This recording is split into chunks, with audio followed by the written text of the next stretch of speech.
is Guillermo Avilez-Rodriquez. Nice to have a seat here. This is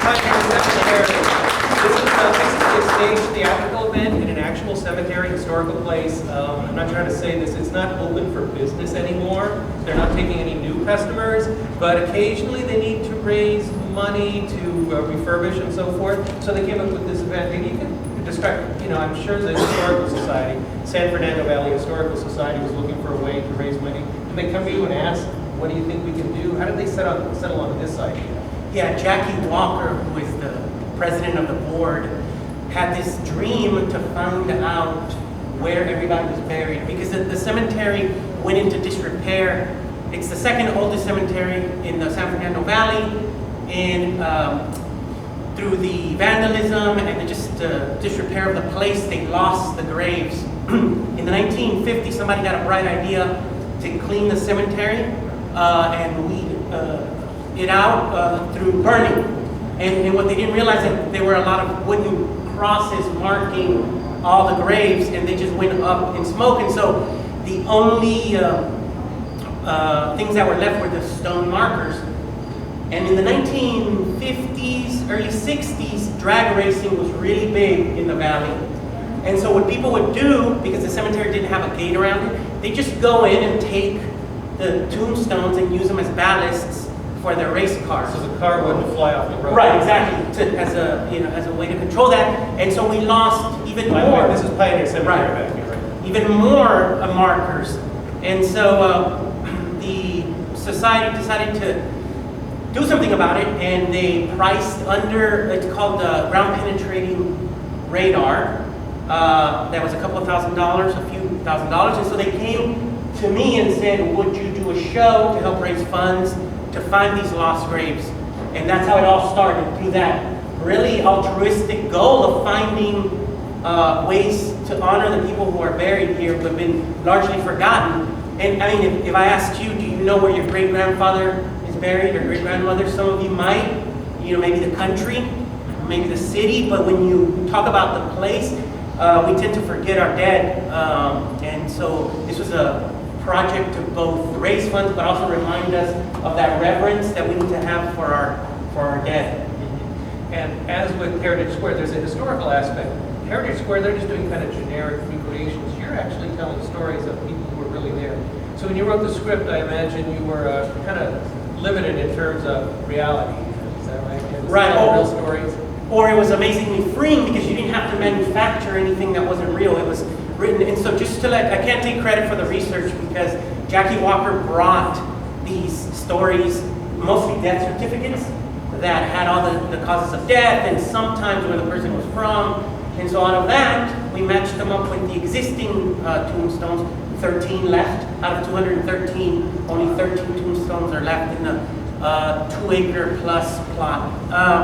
And so we took those stories, matched them to the grave, and actors got a monologue, 2 to 3 minute monologue about the life of that person. And then with it was a processional show, so the audience came in the gate and then went to every marker and heard the story of the people who were buried there. In between, there were these scenarios where we staged the narrative of how other people who are buried there but not, highlighted died. So, for example, there's a trio of people playing Russian roulette, which was big, and you don't find out what happens to them until the end, but you see glimpses of that. And there's a fight between a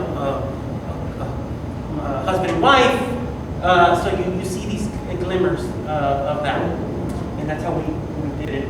Right, it's a really interesting tour. Basically, you're in a real cemetery at night, which is a spooky place. They don't have any jump scares. Nobody's hiding behind the tombstone to jump out at you, but you go from tombstone to tombstone. You hear each story, and as you said, in between, you're seeing this little background. The Russian roulette thing is really scary because it really takes the whole play to get it. So there's kind of a tension going on in there. Yeah, and can I say that one of the things we're very proud, and I'm sure it applies to your project, is that this type of work is more ooh than boo. Because what happens is you have somebody jump out of a wall, and then that's a very intense feeling, and then it goes away.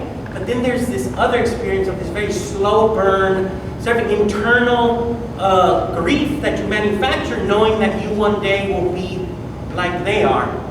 And that doesn't strike you immediately. That strikes you when you drive home a week after and you say, I hope my children don't forget me. And so that's what the show is created to really strike at that sense of immortality that humans seem to hunger but will never get. And so that's the real jewel of this type of work, that it stays with you, sort of like a sticky, sinking feeling in your stomach that you have to grapple with. I mean, at least that's the goal. That's the goal. So mostly you're using the available space. There is a little bit of construction, or at least there has been in one corner where you That's did right. the Day of the Dead. So what was the thinking behind that of like, well, we got a real thing, but we need to add to it. Why was that one corner? Right. So no matter, I don't care if you're Steven Spielberg or if you're whoever you are never going to create a set that is more real than the real thing.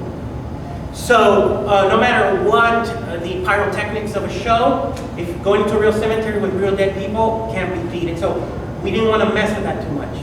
That having been said, through our research we found out that there was a section of the cemetery dedicated to Mexicans. Because in the pre-1920s, 30s, things were still segregated. And you couldn't mix non-whites with whites even up till the 1950s. And so we decided to honor that by blocking off and erecting a section for the Mexicans who had died and who were living in this area. And so we brought in the things that they would have had in their life. So we had horses, we had a little barn in this section, and we had the spirits doing their daily chores. You know, before there was Whole Foods, you had to kill your own chickens. So there was a woman there doing that.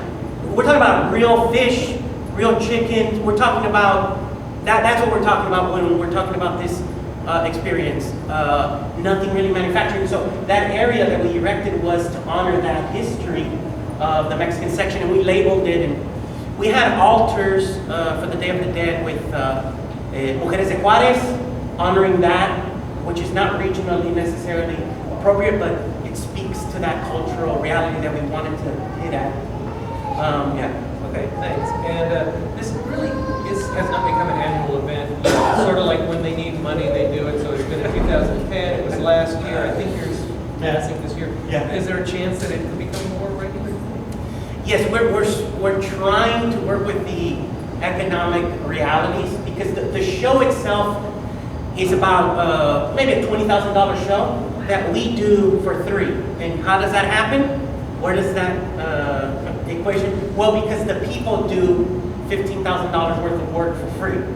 And so what happens when you do that is you get amazingly homespun cooking, but it's not sustainable. So what happens is we have to take a year off just to recuperate and then strike it back up. And it's been amazingly well attended. So it's not like people don't care about the concept or aren't supporting it financially, but we also have this desire to incorporate the community, and it's mostly low-income Latino, and they have kids, and you start getting into that $20, $25 tickets, and you're starting to push away some of that audience in favor of, you know, more well-heeled audience, which we don't or haven't wanted to do yet. And so maybe the year after next, we'll stage it again. Okay, great. Thank you. And now we're going to have some representatives from the